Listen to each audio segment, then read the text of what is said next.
Hello. Hello, everyone. Thank you for joining us today. This is another GoDaddy Pro EMEA Meetup. Today is 24 May, and we have an amazing guest. His name is Davinder. Davinder, thank you very much for joining us today. How are you? I'm doing good. How are the readers of WP newsletter these days? They're excited, They're excited. especially on Mondays when the new stuff comes in. So Exactly. So many news. With those news, here are the news as well. So we are very happy to host you today at our event. And the topic that we will be talking today is niche or niche content. So when we started preparing for this episode, we actually spoke about a number of things. And then what we noticed is that constantly there is an exchange of terms which is called niche content and side projects. So can you just give us a little bit of a hint, like what's the difference between a side project and a niche project? okay, niche or niche, whichever way you want to pronounce it. So I'll say niche just for the sake of clarity in the beginning. Okay, so when we talk about niche basically refers to a specific thing. Now, when we talk about niche content, that means a content related to a very specific topic. And when you put that specific topic in a box called a website, and you make a special website for a specific type of content, it becomes a side project. Like you make a website reviewing cigars. If you love cigars, like that's a very specific topic, right? So when you put the niche content in a box and brand it with a website with a specific domain name, with a fancy logo and its own language in its own appeal, that becomes side projects. And guess what, there's no limit to side projects. You can have as many as your time permits. Do you have a count how many niche projects or side projects you've had so far? Well, I've lost the count of it, but I've become really what do you call, I've become grown up at side projects now. Like earlier I used to do a lot of them, but now, like last year I only did two, out of which one went into a cold box after some time. But the one went skyrocketing, the one that you just mentioned, the wpweekly.com. And I was expecting that, but expecting something is something is different. But when something happens in real in front of you, then that's a more pleasurable thing.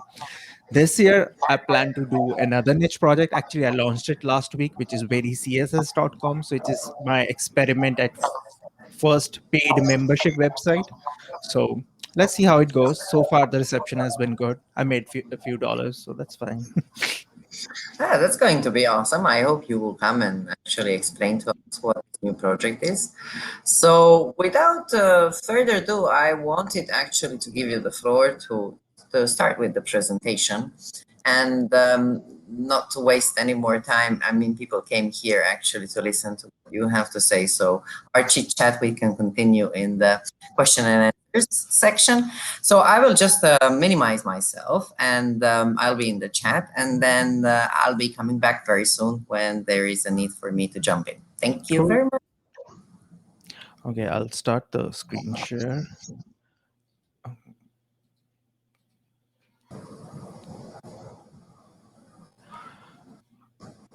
Okay, cool. So, welcome to my session. My topic is niche content for flourishing mind and money. So, how can we create niche content that works for our mind and for our goal of generating revenue? Now, strangely, the biggest stumbling block in this journey is actually starting the journey itself. And a lot of questions cloud us during this period, like what should be our focus area, the target audience, and that fear, will my idea work? Now, in this session, I will share step-by-step approach to get started with this journey and get on that flourishing road. But before we move forward, let me introduce myself. I'm Davinder Singh Kainth. I started as a blogger way back in 2007 and then transitioned into design and development, where WordPress played a key role and is still an important component of all things that I do in the online world. I followed the usual path of setting up in agency like we all have, then moving into other things than just building websites for clients? Don't we all want to do that? Move from just building websites to creative different things in the online world that works for us. Now currently, besides still building few client website, I dabble with digital products, courses, business coaching, email marketing, content creation, and I also run a bunch of niche content websites like the WP Weekly being the current focus, which brings the best from the world of WordPress every week in the form of a newsletter. And my latest project or niche project, side project, is verycss.com, which is my experiment with first premium membership website sharing CSS styles, code examples, and learning. So that's about me. Let's start with the topic. So let's begin with this journey. Now, this journey can be, explained in beautifully with just two catchwords: have to do, and moving from have to do to want to do. Now, on the internet, we all create content based on the to-do list provided by our job or our freelance projects. Here we are in that have to do phase where our content creation journey ends with the provided tasks list. But, deep down, we all have a passion for doing things related to specific topics or niches. This niche content journey is for, creating something that we want to do for flourishing mind and money, money wise. But making this, jump from have to do to want to do isn't easy because there are so many factors that pull us away from path like this, like existing comfort zone. Like, I have a job, I have a to-do list, I'm going to do that from Monday to Friday, and on weekends I'm just going to chill, right? So our comfort zone just doesn't allow us to get out of it and do something else. Another factor is what to do, what actually to do. Like, we want to do it, but we actually don't know what exactly I should do. And then there's imposter syndrome, which we all face. Some of us, we know what it is, some of us we just don't know. Like, we are just not confident about our skills. Like, we think that whatever, I'm not good enough to teach or share things. There are better people already doing it. And then there's an insecurity about, will this or that work or not? And obviously there are other types of, people within us, like planning all the time and not taking action. Like, we plan, but don't move to the next step. But you know what, if we keep tab on these factors, that magic actually happens when you embark on this journey from have to do to want to do, phase of your online journey. So let's begin. Well, before we begin, let's see a few things that are cautionary in nature. Firstly, existing work. Now, starting a niche or a side project doesn't mean that you should stop your existing work and the money flow that comes along with it. Now, your new thing can run parallel with the existing one for at least certain amount of time till you can sort out the money base, because you just don't want your money to come to zero and you want to put extra pressure on yourself to try to find success with your new experimental thing. Second is like expecting returns. Now, do not expect returns or immediate returns, especially the money ones, the money types, for at least 1 to 3 quarters from the time you start the project, because niche products do take time to get noticed and make money. And lastly, investment. Be ready to invest more time and mind in this endeavor, because this investment pays you in the future in terms of obviously money, but also in terms of visibility and authority. So just make sure of these three things before you begin. And now let's see step number one, which is look inside and outside. Now, look inside means evaluating self by yourself to find out what are your current passions and interest areas that you can match with your field of work. Like, I've been a WordPress person for so many years and still find WordPress interesting. So this qualifies, this meaning WordPress qualifies as my passion. Hence, I run few niche projects related to WordPress knowledge sharing. So this is looking inside. Now, looking outside means checking the trends in the ecosystem. Like these days, newsletters are getting big, so are podcasts and membership communities. So you got to look inside and you need to look outside and match all these parameters to find out what you can do in specific niche offering. Like I did the same thing and I started a newsletter because newsletters are getting bigger where you can, because with newsletter you can control your audience. You have direct access to your audience. You don't have to rely on SEO, Google, or even social media posts because you have the control, you have access to the direct inbox of your email subscribers. So I took the newsletter concept and I matched it with the WordPress, and that resulted in a project called the WP Weekly, which is basically a weekly newsletter that tells you all the good things in the world of WordPress. Now, not just WordPress itself is my passion, but I love to write this every week.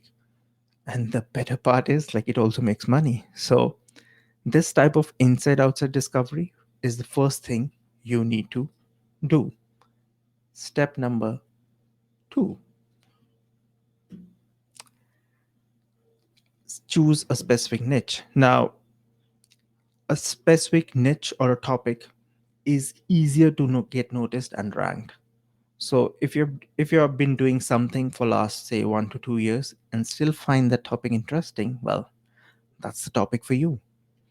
Because we tend to select topics based on what my best friend or what my person who I've been following has selected. So I'll start with that. But the thing is that interest veers off very quickly because that topic was selected not out of the interest, but out of factors other than interest. Now, once you select the topic, make sure you brand it properly and give it a chance to become an authoritative source of information related to that specific thing. Now, I'll give you an example. Like, I had a website called Basic WP where I used to write anything related to WordPress. Then I started a website called probeaver.com where I only wrote about things related to Beaver Builder, page builder plugin for WordPress user. Now, this was a very small subset of WordPress as a topic, whereas in Basic WP, I was writing everything related to WordPress, whereas at probeaver.com, I was only writing about a plugin, a specific plugin. Now, if I had put all that ProBeaver website content on Basic WP, the appeal would not have been the same, as the content would have gotten diluted with the other content from various other topic within the WordPress ecosystem. And with ProBeaver, I could stand out in the ecosystem and position itself for the ultimate source for Beaver Builder page builder user. So bottom line, once you select a niche, build a brand that speaks and broadcasts that topic beautifully, and you will make money and get noticed as an authoritative figure related to that. Step number three, validate your idea. Now, idea validation can save a lot of time and prevent you from doing something that is most likely to fail in the future. Now, most people don't validate idea because either they don't know about the concept of idea validation or they don't know how to actually do it. Guess what? It's way easier than what you think. Now, back to my, the idea of the WP Weekly, the weekly newsletter for WordPress professionals. Now, I did not launch this on day one and started writing, email newsletter content.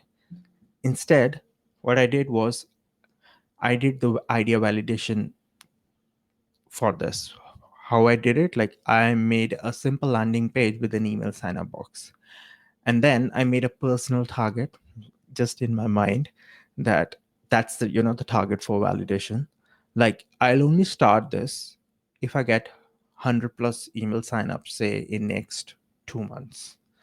And guess what? I got way more signups than I was hoping for, which was 100 plus. And this end result of waiting for those 2 months and putting that landing page there and getting more signups than I expected clearly validated my idea. Now, when I sent the first newsletter, it was being sent to a couple of 100 plus people at the time of debut. Right now, if I had not validated this idea and I just instead of putting an email sign up box and asking people to sign up for something that will come in the future, and I just started writing, first newsletter would have gone to say 2 or 5 people, whereas first newsletter have gone to 100 plus people. So just see, with the first effort in piece of writing content, you can reach more people by just doing validation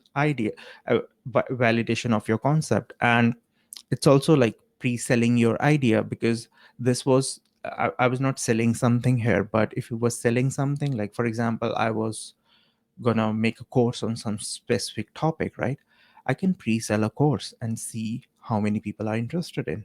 Like, if I already get like 100 pre-sales, that means I'm going to make a lot of money when I make the course live. So validation is very important because it gives you a better head start that you need to let your idea, for that to simmer in the form of landing page in the beginning. So validation, very important. Make sure you do it.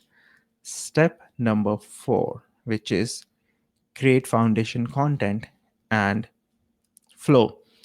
Now, creating content before you show up your project to the world is very important, because you if you go to a website and it doesn't have any content except for saying coming soon, would you interact with that website? Absolutely not, right? So you need to have some kind of content or some kind of information before you actually show to the world that this is my project and hey, come and consume the content.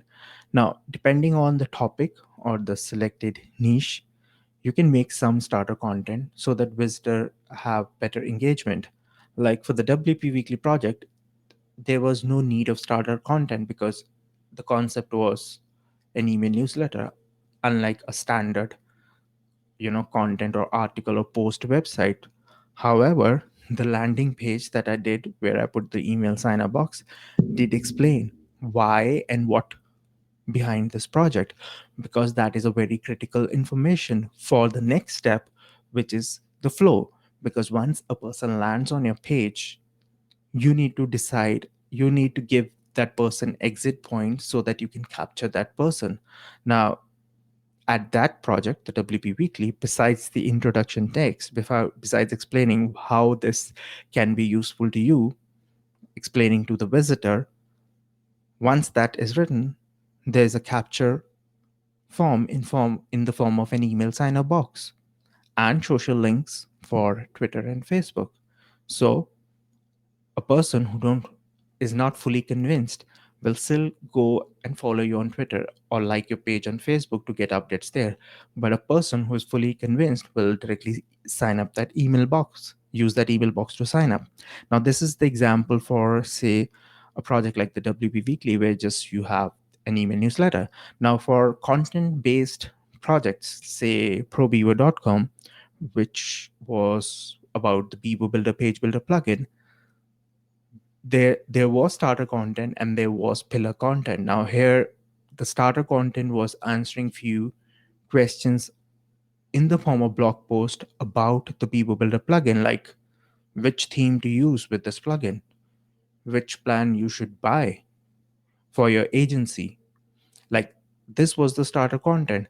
And then there was pillar content. Now pillar content is something which is more shareable, more rich. Like, in just with sticking with this example of Pro Beaver, now we've already seen what was the starter content, which was the commonly asked question. Now here, the pillar content was like a page that listed all third-party plugins supporting Beaver Builder, a page that listed all themes that works with Beaver Builder. Now, these are strong, rich content pages which are highly shareable down the line, and you need these kind of content pillars on your website to spread it even further. So, bottom line, besides the starter content, make sure visitors have the option to get into your flow and ecosystem through options like email sign-up box or connections via social media profiles. So, after step 4, we come to step 5, which is launch and show up. Now, whether you are in the validation phase or have actually launched a niche project, don't forget to make noise about your project, but make sure that noise is good one and not spammy. And obviously, when you do that, you can always leverage your community of friends to share about your new project. You can reach to authoritative websites and people who are behind that specific space for possible promotions, and just make more noise, because this is the period where you will catch the attention of, and you want to catch attention of maximum people in that ecosystem, so that you can have more people when you start producing the content, and you can have more returns from the content. And obviously, when you launch a niche project, first few weeks of excitement, the level of excitement is very high, but it's very common that this excitement levels dies off quickly. So make sure you give a minimum of 6 months to any niche project that you launch for it to have some kind of impact in terms of not just audience or traffic, but also the money possibility of money generation. And like, I can give you my example. Like, last year I launched two niche projects, and one of them was the WP Weekly, which really went well, but the other one was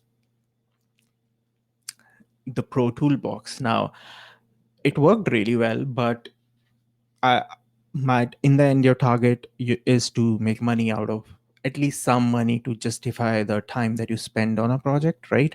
So it worked well in terms of getting traffic.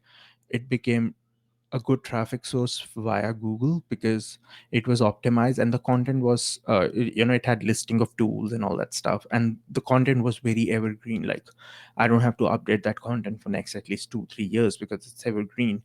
Like, it listed tools for, say, gradients, it listed tools for SEO and all that stuff. So people search for these tools a lot.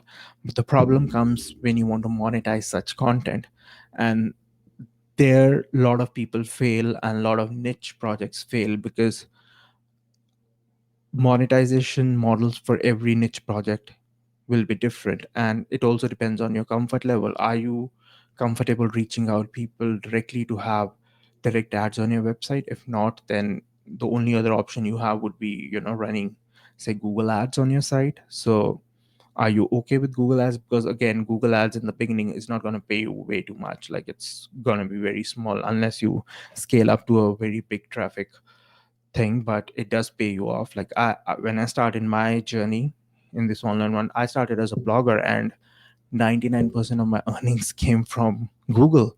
Like, all the content got listed in Google search, so I was dependent on Google. And when people reached or visited that content, the money that was made by Google's AdSense ads on it. So my all my work, all my life was dependent on Google, at least till 99% of that, you know, for certain period of time. But then I made a conscious decision not to depend on Google, because that's not a good thing, because you have no control. You can be thrown out of Google search anytime, sometime even when you are not at fault. So make sure you monetize. Again, when you launch a niche project, you will not have a very refined monetization model, because again, you're still discovering the type of people who are visiting your content. Because again, if someone like the WP Weekly, it's read by mostly people who make websites for other clients rather than clients itself. So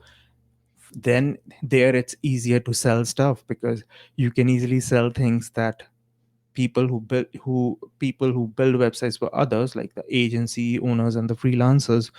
You can easily sell them tools that will help them save time and make more money, and eventually you can make money, right?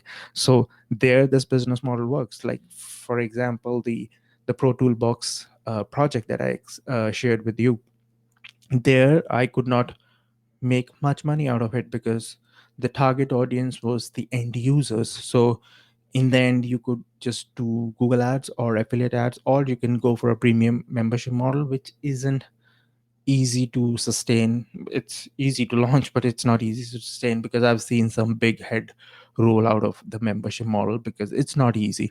Again, easy and difficult can be, very subjective, but then that's how it is. So when you launch it, make sure you make a good noise of it. Give some time, be a little patient, and don't be um, don't be held back in not refining and changing your direction. So when you've launched something and it's not working the way it is, just go back to the drawing board and try to relaunch it. Like I can give you an example of Ben Townsend. I don't know how many of people he launched a website called the WP Deals, right? And it worked well when he launched it, but then things went little haywire, like because it's a lot of work to have a side project that requires weekly updates.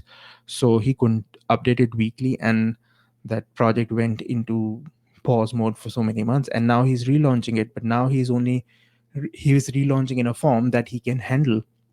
So whenever you're doing a side project, make sure you can allocate that amount of time per week to a specific project. Like for the WP Weekly, I know it takes maximum 3 hours for me to do everything related to the WP Weekly because I have all the processes in place, how to capture the content, how to format the content, how to put everything on social media, how to schedule an email and all that stuff.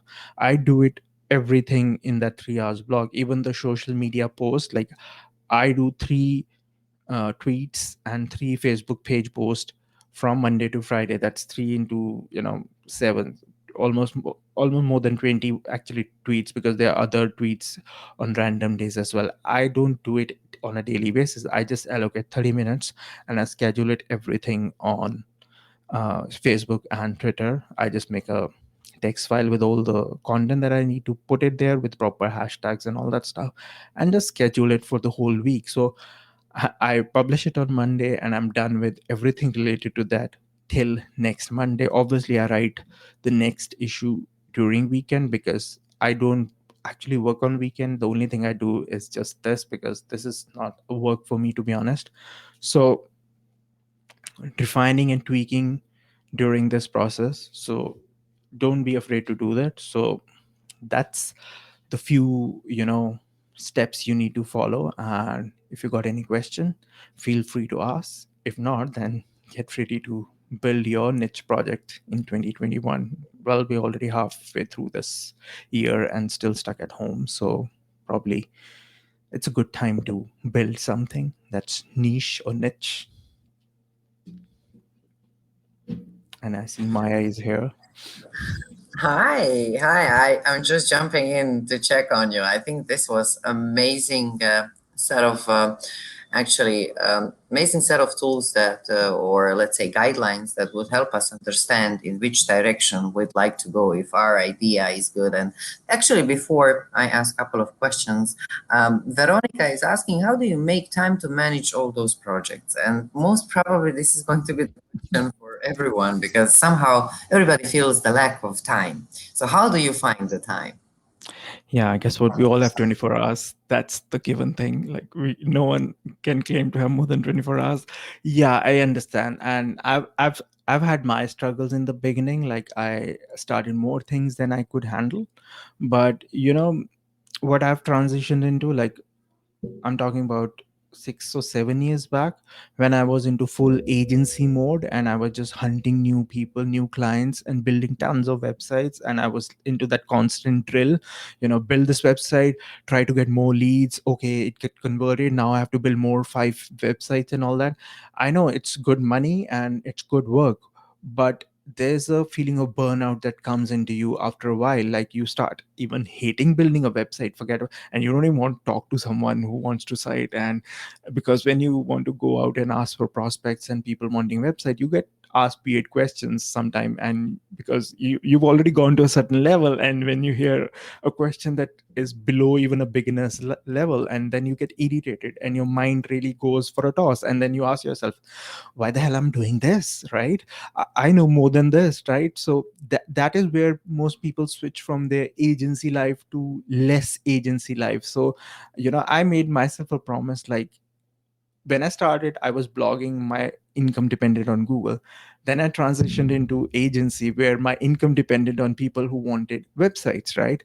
And you know how fickle that can be, right? Because you can get 5 clients in a month, but then it could be crickets for next 2 months, right? Because you may not convert, right? And I wanted something that I could depend on, and that thing will grow, and that would be mine. Obviously, there's recurring revenue and monthly care plans and all that, but that didn't fit in my headset because I don't like hitting update button. And now there's GoDaddy Pro to do those things, so they don't need me, right? So I made a conscious decision, like if I make 100% of income from websites for next 2 3 years, I have to shift the scales. I need to switch to at least 60% income, scale down from 100 to 60% from money made from websites, and 40% should come from things other than websites. So when I started, I didn't start making side projects. Instead, I diversified my service offering into what you call productized service. Like I said, take my brain for 1 hour and pay me this amount of money. And I was blown away with the response, like, which obviously people call online consulting and coaching. I got to know these fancy words later, but I started doing that thing then. And I was easily, it was just like talking to people for 1 or 2 hours, sharing what you know and making money, right? And that felt easier to me. And it felt easier to me because it was new. When you do something new, it's refreshing, so you enjoy that more, right? So I went from 80, 100 to 80%, and 20% came from that. And then I, again, you should surround yourself people who are smarter than you, and I have a lot of smart friends around me. So at that, then this podcasting thing started getting bigger and bigger, and I wasn't comfortable with video and audio. Forget about video, I wasn't even comfortable talking on a mic and with someone, because that was like scary thing. And we all have this. And some of my friends, they were so I'm from India, and we usually don't talk on in English in front of mic and all that stuff. But in US, people talk in English all the time in the normal day, so for them, talking on a mic is not something different, right?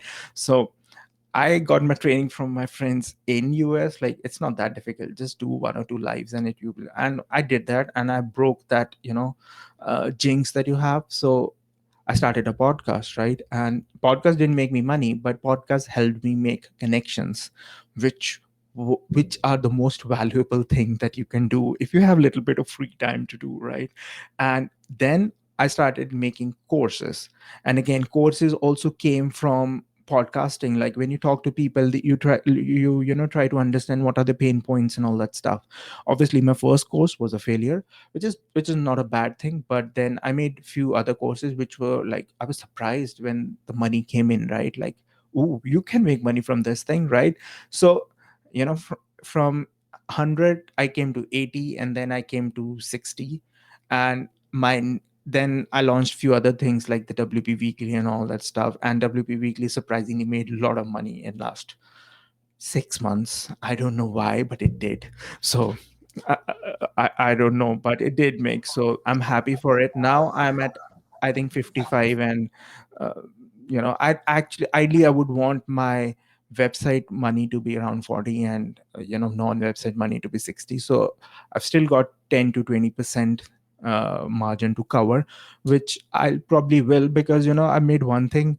I promised one thing to myself this year, that I will not launch new projects. I will only launch maximum two side projects, and I'll make sure I'll figure out the money part first, at least some part of it, before I actually dive into it. Like the WP Weekly is already sorted in terms of money. It makes enough money to justify me spending time on it, but then I also enjoy it, so it's kind of a two wins in one task. But the other side project that I've launched just 2 weeks back, very css dot com, which is my first membership experiment. Like, a lot of people told me, hey, you've done a lot of free content, come on, now you got to put an end somewhere, right? Not everything can be free. So this is like, what I'm doing on very css is just like my css code snippets, and I'm just making it, putting it out there as a membership in a more usable form for end users. So far it's done well, considering it's just 5 or 6 days I've launched it. Again, it had a landing page for last 2 months, and I had almost 150 email subscribers there, sort of hot leads who want to be part of it. So yeah, I made good conversion out of it, and I'm also putting some free content there, so that the Google love and people who I cannot capture on social media or connections, they can come from there and be part of it. So yeah, it's all about trying and experimenting seriously. And you just need to leverage your passions. To My passion is WordPress and CSS. I don't like PHP, even though if someone puts gun on my head to write a PHP program and but debug it, I can do it, because I've learned these things. But this is not something I enjoy. So just choose the things that you enjoy and build a productized service or a side project around it, and you will find success. If not today, probably tomorrow. So thank you very much for this answer. And in alignment with Ryan, who said, "Oh yeah, hunting for leads as an agency owner is tough with a plate full of projects." So by totally understanding everything, and before I said that, if anyone would like to join us on the screen, just put a thumbs up. Emoticon, if you can put it in the chat, so I can actually present you on the screen as well. So you might want to ask a question directly. You don't have to type it out, or you just want to confirm what Davinder said or anything. Please join us. Just leave me any type of emoticon in the chat, and I'll know. So in alignment with what Ryan said, I have a question for you. So if you can return back the time, would you change anything in the steps that in the path actually that you took? Is there an optimized path? Well, not starting soon enough what I've been doing for last 3 years. Like Todd mentions Kim Doyle in the comment. Wish I had met Kim Doyle earlier in my life. To be honest, she has been my unofficial mentor in breaking the jinx of hiding behind websites and not showing your face, because she has this mantra called just show up. Just slap your photo everywhere, slap your name. If you're doing something, just tell people that you're doing it, right? But if you see most people who do these things, they don't want to come forward. And this is normal for everyone, even normal for me, because I just didn't know about it.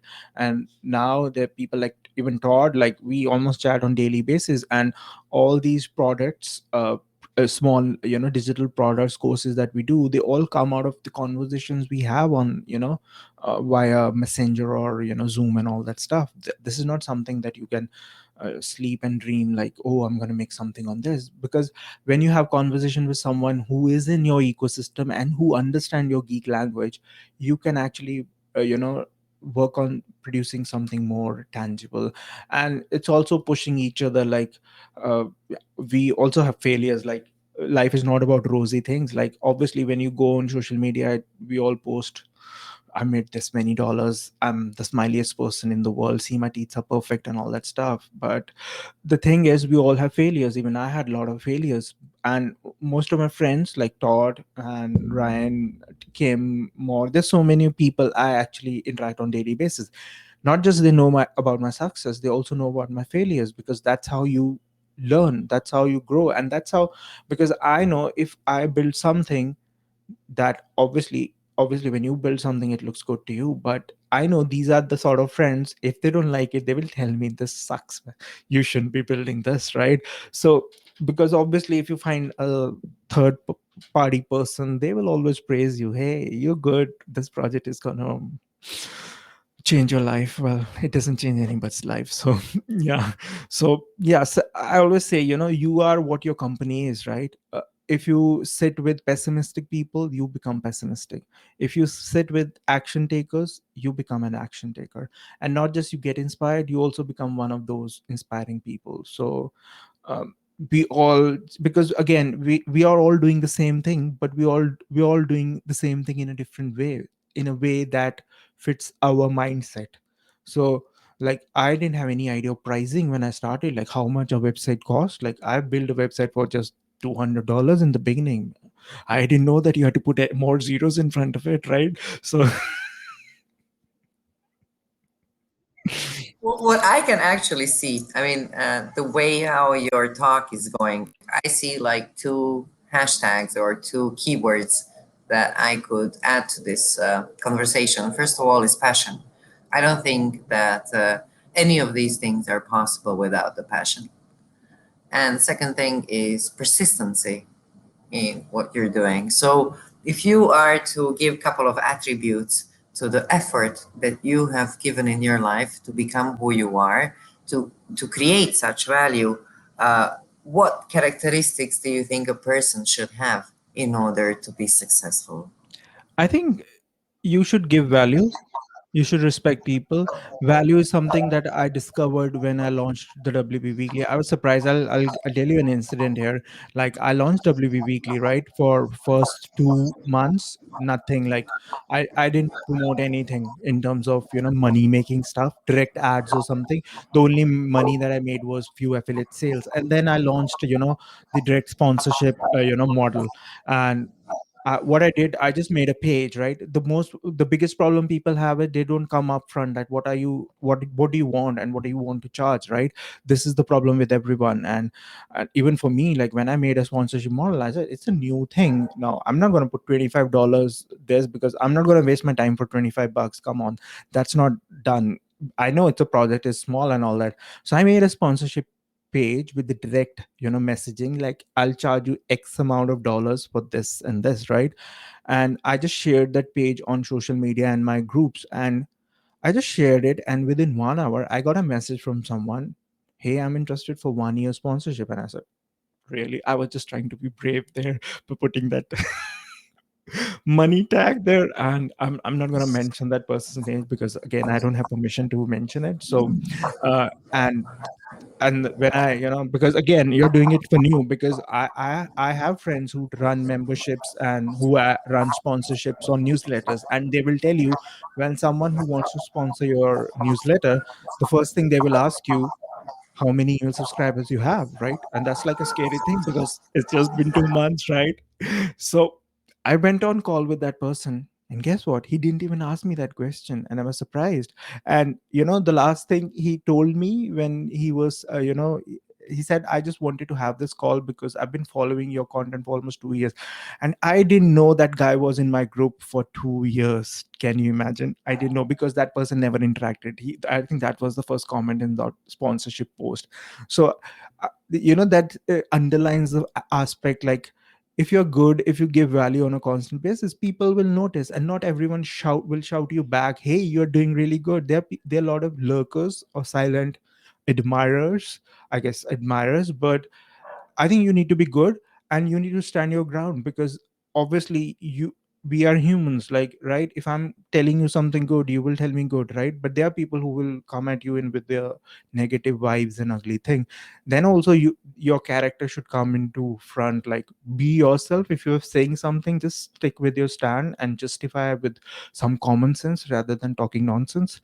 So yeah, I've been pretty good with this, because again, because most of my target audience is American, and I'm not an American. So I've seen American society from distance, because here things are a little different, there things are different. Because I actually, I got my Americanish training on my first job, which was at Dell US.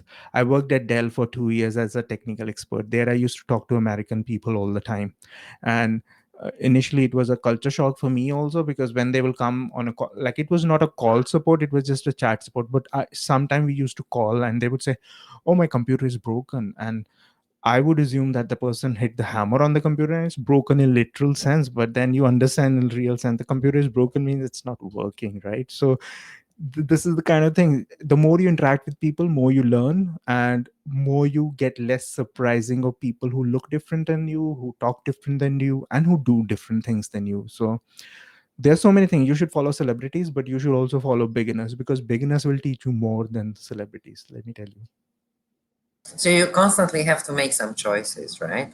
So Yeah. even it's very hard. So just I mean, if anyone has a question, I would really appreciate if you guys can put it in the chat. So while we are still here, that we can discuss it openly. I'm personally interested who validated your idea. I mean, how do you identify the person? What skills that person has to have in order to be a validator of the idea for you, for instance? I can tell you about the WP Weekly. I troubled Todd, I troubled Kim, I troubled more for almost 3 months. Can you imagine? For almost 3 months, for Monday to Friday, I would just tell them, "Hey, I have this idea in my head. Should I do it?" But guess what? There are already so many email newsletters for WordPress. Will this succeed? And I used to ask the same question, and I still remember Kim gave me this answer.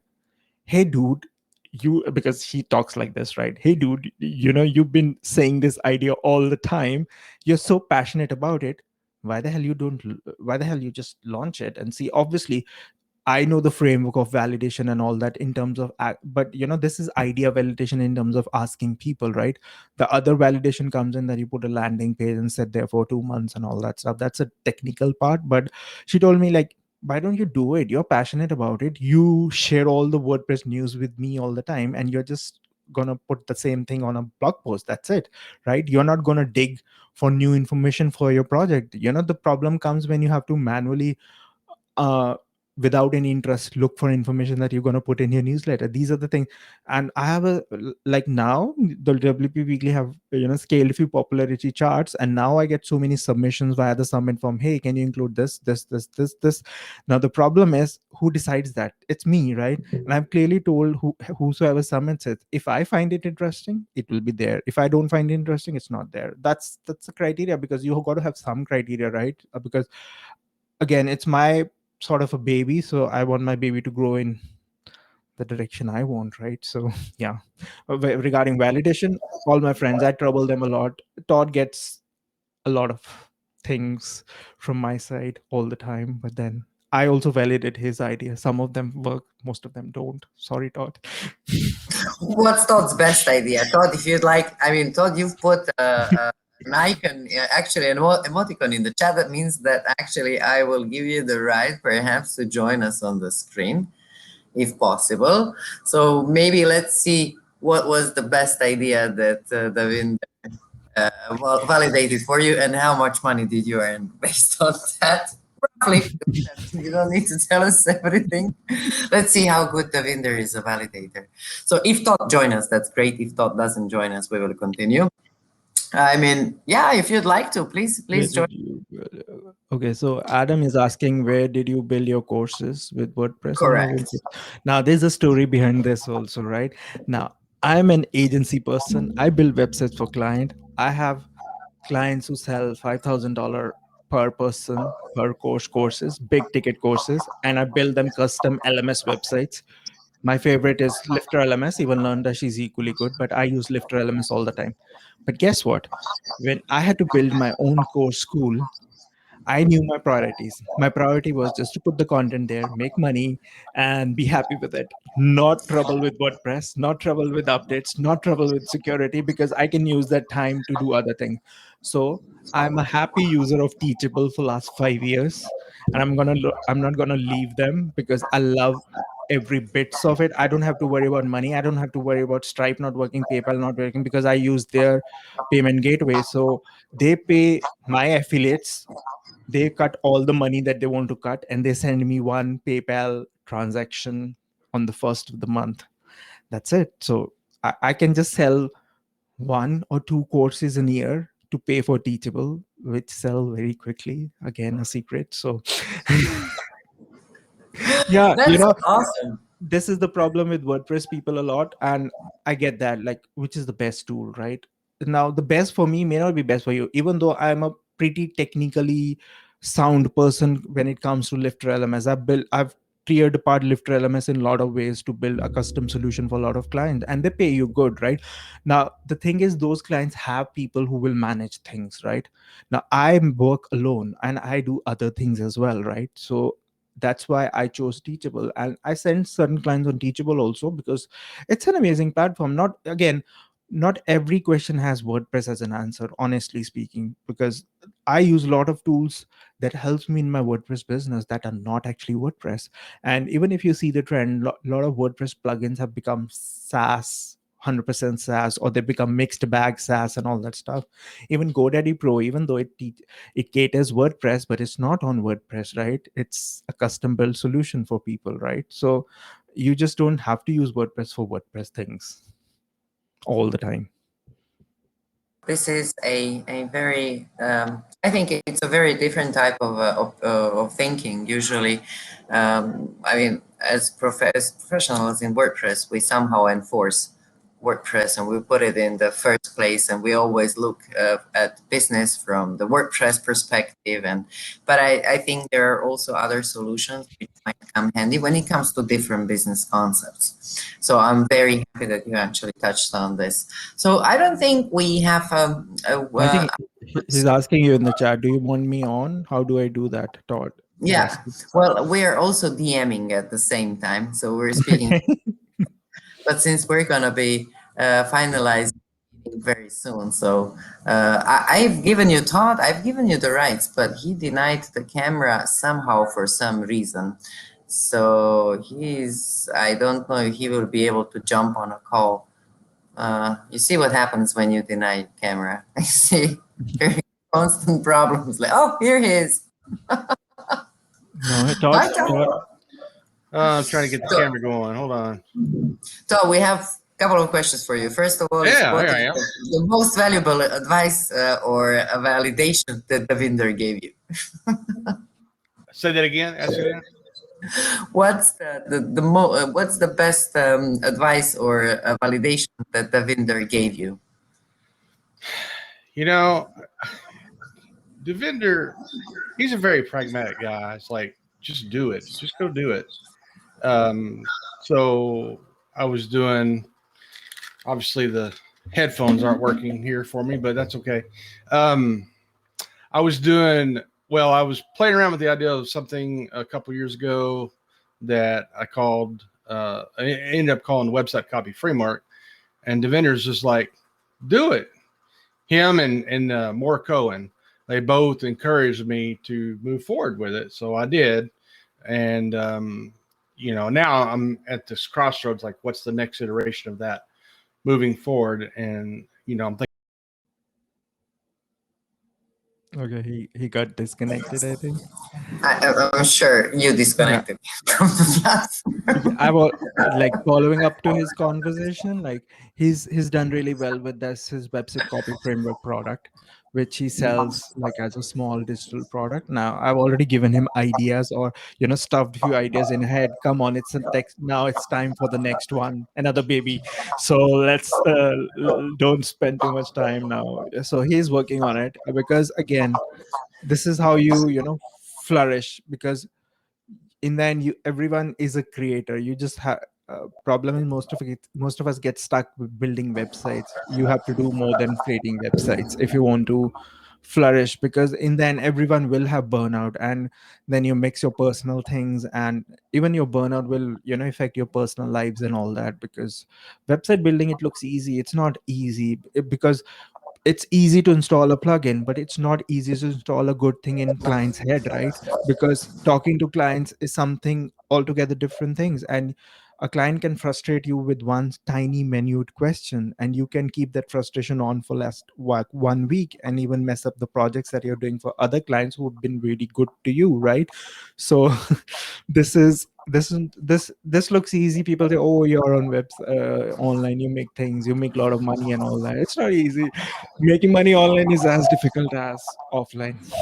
Yeah, it requires work, right? It's not, Yeah. it doesn't, it requires serious work. And with the competition rising and more people getting involved in IT industry and more business moving to IT industry.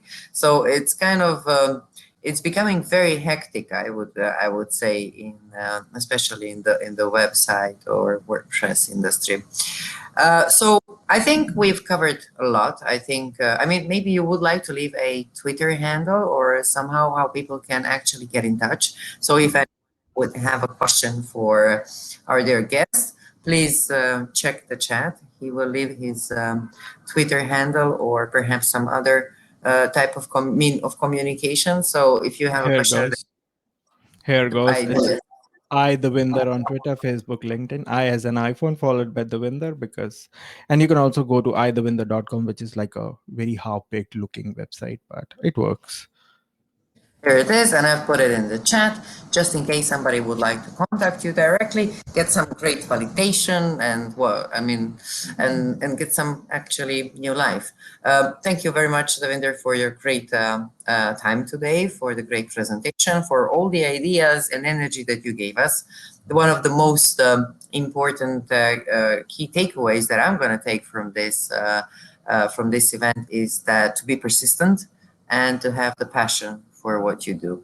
So it seems that this is the main ingredient in the recipe, how to Yeah. become successful. Convert your passion into money. It's not that difficult. Correct. Thank you, everyone. Thank you for joining us for another amazing event. Today, I hope you have learned something new and actually that we encouraged you to try something new and perhaps to develop some of your skills, which might be useful to some other people. So, and I hope to see you soon. Next meetup will take place on 7th of June, and this is when we start with the Woo Summer 2021 season.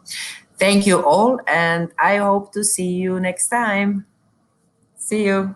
Goodbye.